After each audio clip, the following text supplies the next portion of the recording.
Welcome. This is Dr. Sal. We're going to be covering today the fundamentals of cryptology, Chapter 1. So we're going to give you an overview of the fundamentals of cryptology. We're going to give you some key concepts and key terms. So I guess the first question is, why do we even need to learn about cryptology? What's the purpose of it? Obviously, we all know basic of it. It's to help prevent people from stealing our information. Here's a short clip. Let's see. We start tonight with breaking news and reports that ride-sharing giant Uber has for a year been concealing a massive cyber breach that exposed the user data, including email, phone numbers, and addresses of over 50 million customers and drivers. The company doesn't believe the stolen information was used, but what it did, instead of going public with the breach, is raising some serious questions. Our business correspondent, Jolene Kent, is here with late details coming in.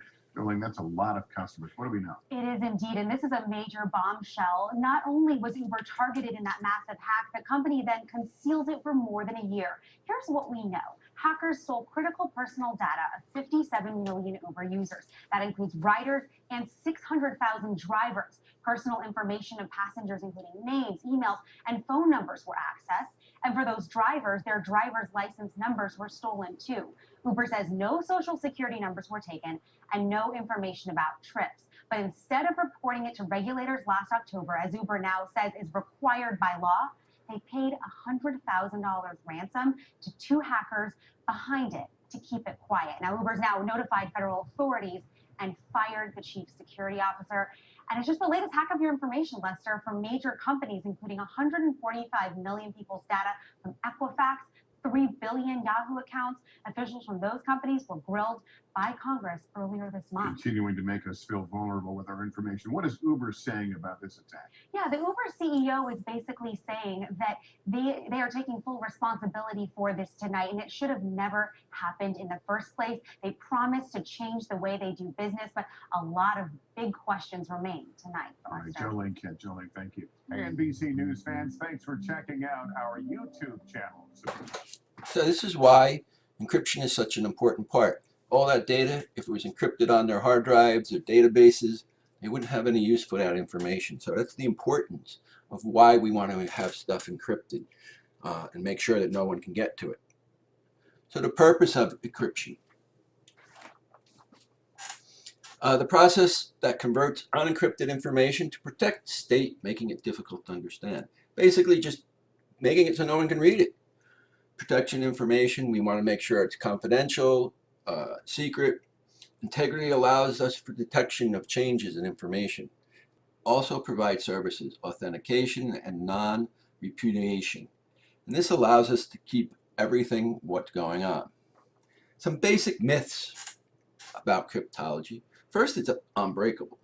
Well, even back 4,000 years ago, even coming today, nothing is unbreakable. It's a matter of how much time and money someone wants to get into your company and how important that information is to them. So basically, nothing's unbreakable. Might take a while, but someone can get into it. Second myth, confusing means encrypted. Just because something's confusing doesn't mean it's encrypted. It just could have been written poorly or whatever the case may be. But being confusing, because in theory, cryptology, it's not confusing at all. It's pretty straightforward. It's a science. It's the marriage of science and art, really, making sure no one can find it. So confusing really doesn't help with encryption. All encryption is the same. As you're going to learn in this course, all encryption is not the same. There's different levels of it we're going to be going through. We're going to be looking at some higher security levels of encryption, some basic encryptions. I mean, encryption's been around for a long time. And that gets me into the fourth point, encryption requires a computer.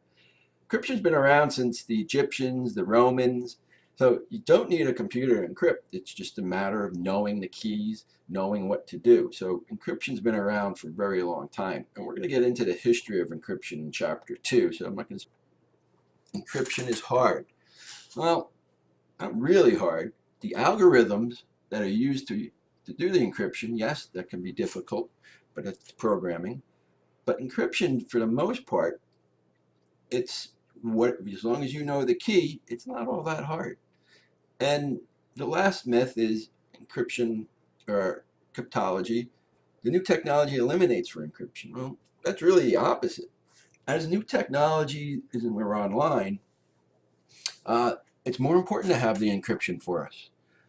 It allows everything we do over the internet. You do internet banking. Well, you don't want that information sent out if it wasn't encrypted. Your cell phones are encrypted. So having encrypted more technology actually requires more encryption. What do we use it for? Well, a hard drive should be encrypted, especially if you have laptops. Microsoft BitLocker ciphers. This allows us to protect it. Where I used to work, if we used a thumb drive, computers are set. If you put a thumb drive in, it automatically put it into a login and password to access the data on your thumb drive. We didn't want any data, thumb drive stolen or whatever. All our laptops required a login and password just to get to the screen. It was at the root level. So you couldn't even get past the boot section. So encryption allows us to have it, yes, and we encrypted our hard drives so that if anyone took their hard drives out, they still couldn't read it. We use digital signatures today. That allows us to use it. E-commerce, it's probably one of the #1 areas for encryption right now. Amazon, doesn't matter where you go, just about every site has encryption on it. As I talked about the cell phone communication devices, they're all encrypted. And the digital rights management, that makes sure that everything is protected. Here are some basic terms that we're going to deal with when we're dealing with over the next couple of weeks. Plain text, information that needs to be converted. That's what's going to be encrypted. Ciphertext, the scrambled format of the plain text. Basically, the ciphertext, the scrambled format of plain text. It's basically the other side that comes out of the thing. It's the encrypted data. We care about making sure it's confidential. This is one of the main reasons. It keeps everything private. We don't want people to know what we're doing. Integrity ensures information is not altered. We want to make sure whatever goes in comes out the same way. So when we encrypt something, we want to make sure that we don't change any of the numbers or words or text or meaning of it, making sure all decimals or everything's exactly where it is when it becomes encrypted. So that's a big part of encryption.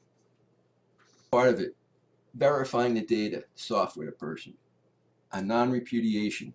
Basically, that just makes sure whoever was the source can get back to it, or the origin of the data, that it was where it came from, that it wasn't encrypted, it wasn't altered at all. So that's a big part of it also. So basically, this is how it works. Encryption converts plain text to ciphertext. That's the first thing there. So it's readable, allows you to see. Hello, Jane Doe. We can put it through our encryption process or algorithms or a cipher. It comes out as ciphertext. It's no longer readable. It could just be random numbers and letters is what it's going to look like. So you're not going to be able to figure out what it says. That's the whole process. Now, is it more complicated that when we get into details? Yes, but that's the basic of how it works. And this is usually on the back end, the algorithm. And basically, this is the formula or recipe. It's how the process is going to work. It's whatever cipher we're using, it allows us to put it in. It's that algorithm that does all the math, takes it all, whether we're moving it over Y1 using Caesars or we're using whatever method. But this is the algorithm that defines how it's going to be. It's how the encryption and decryption works. It's how everything is made up. So this is a big part. This is behind the scenes, and this is really the part that is the heart of encryption processes. Here's a basic example of it, of what an algorithm is going to look like. You can see up at the top in red, it has, P = 61 and Q is 53. And then as you get down into it, when you encrypt it, it's going to say, go over and take the information that's up there. So you're basically going to do it. And when you de-encrypt it, you're going to go and multiply and take that to the power of. And that's just a simple algorithm of how it works. The basic methods for encryption: asymmetric. Basically uses a different key to encrypt and de-encrypt. It's good for basic information. It's not ideal for bulk data. It is slow for large volumes of data, but it does offer a good level of protection. A symmetric uses the same key to encrypt and decrypt. So basically, it's much better for large volumes and fast on large data sets. So just a couple different things. But the key, what is the key? This is a vital part of it. It represents the specific sequence of encryption process. Think of it as a combination lock. The key is what opens any lock. The key is what opens up when you want to de-encrypt it, you need to know what the key was. You need to know how big that key was. You need to know what it is. Because that allows you to, whoever encrypted it, if you don't have that same key, you will never be able to unencrypt it, or it will take a lot of work. But the idea is that the bigger the key, strength relies on the secrecy. Obviously, you don't want to share that key with them. You don't want to give a criminal your key to your front door, just like you don't want to give the key out to anyone who's not authorized to have that key. Key length, typically the longer, stronger. So if you have a 128-bit key or 256-bit, it's going to be much harder to get into than a 40-bit or 56-bit key. The more keys you have, the longer it is, the harder it's going to get into. Here's an example. These are the strengths of the keys. Well, we talked about the algorithms that used to break it up. Algorithms are no use.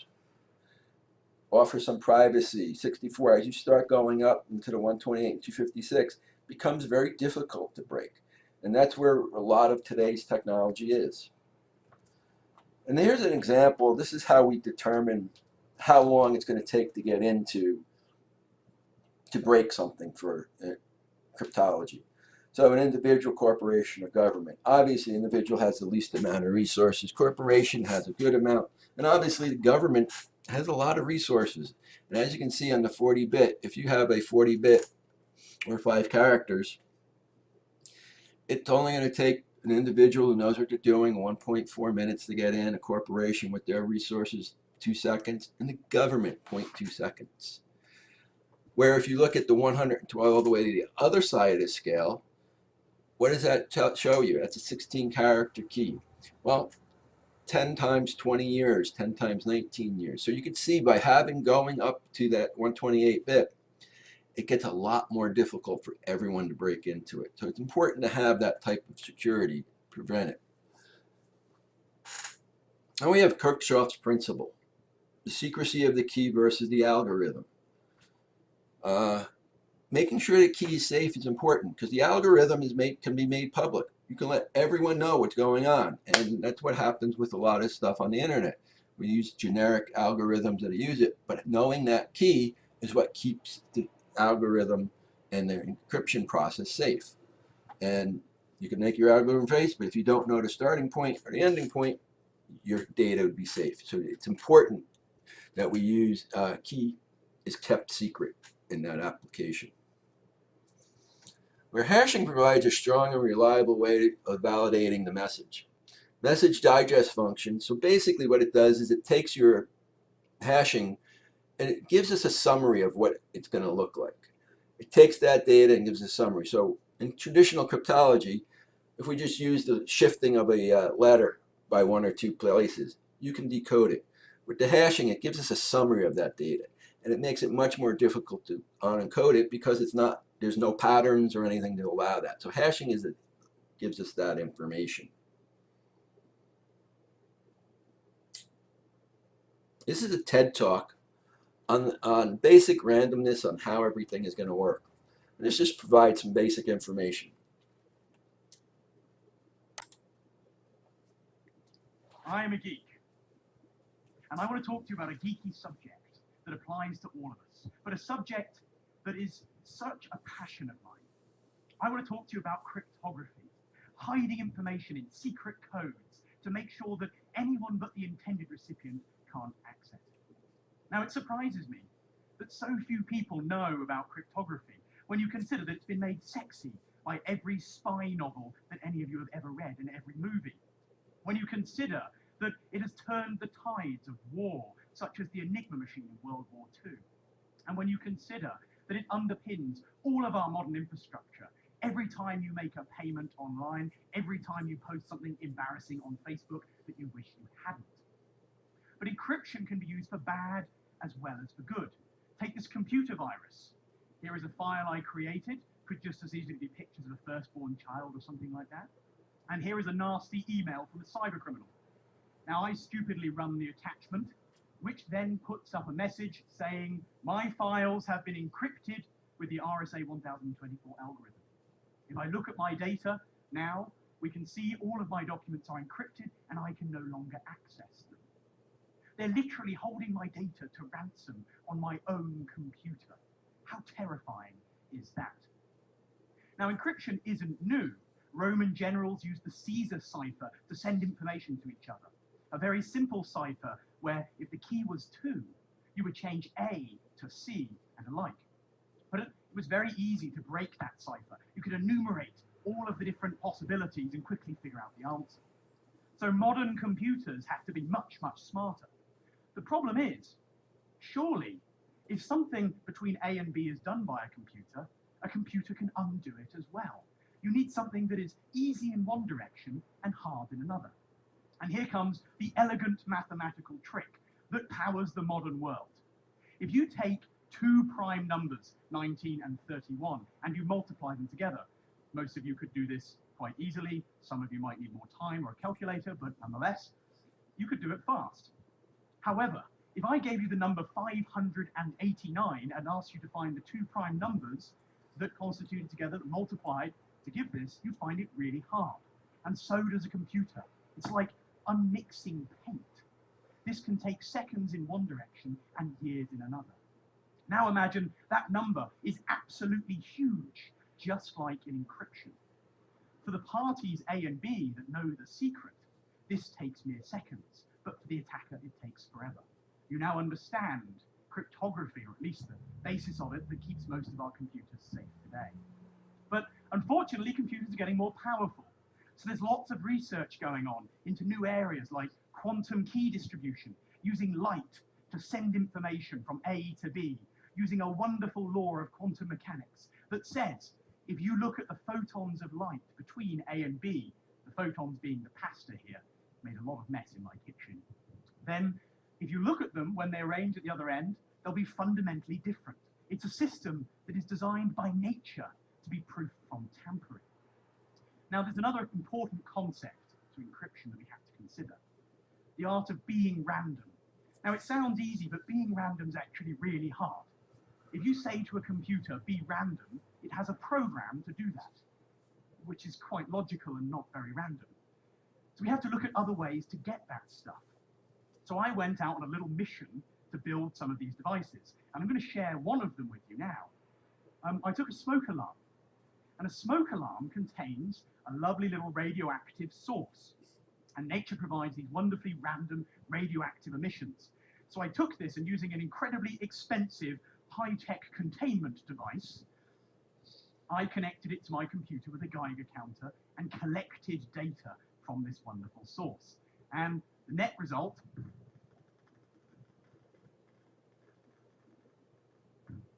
okay, I'm the only one that's excited about that, right?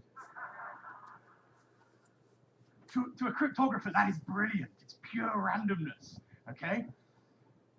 Now, I'm taking all of these devices. I built lots of others, some from vacuum cleaners and other strange things, and plugging them into my website, where you'll be able to go online and you'll be able to use these to generate some random data to make yourselves more secure online. But most critically, my hope is this. Encryption, cryptography, is one of the most critical pillars of our infrastructure today. It's the guardian of your privacy and your security. I hope that my passion and this talk inspires you to learn more about how to keep yourself safe and how this fascinating subject works. Thank you. I hope you enjoyed this video. It allows us to see the importance of what cryptography is and how it's going to be used and how it protects all of our data. Data is the most important thing we have, and you want to make sure we get to protect it, used to secure the integrity and confidentiality of information. is the science of protecting information. It's really a mix between science and art, trying to figure out what it is. And we use it for everything, our cell phones, our hard drives. Every time we're on the internet, when you log into Cumberland, it allows us to have security on what's going on in the world. Some key terms. Key is an important part, determines the settings used for the encryption and decryption. And we have to keep that safe. And if we want someone to decrypt our files, we have to send them the key. Otherwise, they'll be sitting there spending all the time trying to figure out what it is. So having that key and keeping it secure is vital. The algorithms, they're basically the behind the scenes. It's the formulas used. Whatever formula you're going to use, it allows it to work. It does all the encryption for us and de-encryption. So that's an important part of it. The plain text is the information that's not crypted, and the ciphertext is the output of the crypted information that allows no one to see what we're doing. Asymmetric, it's the process that uses the public key, and it allows us to use that. And the symmetric uses a single key. And hashing is just the encryption that creates the message digest. It gives us a summary of it. That is what our talk is about this week.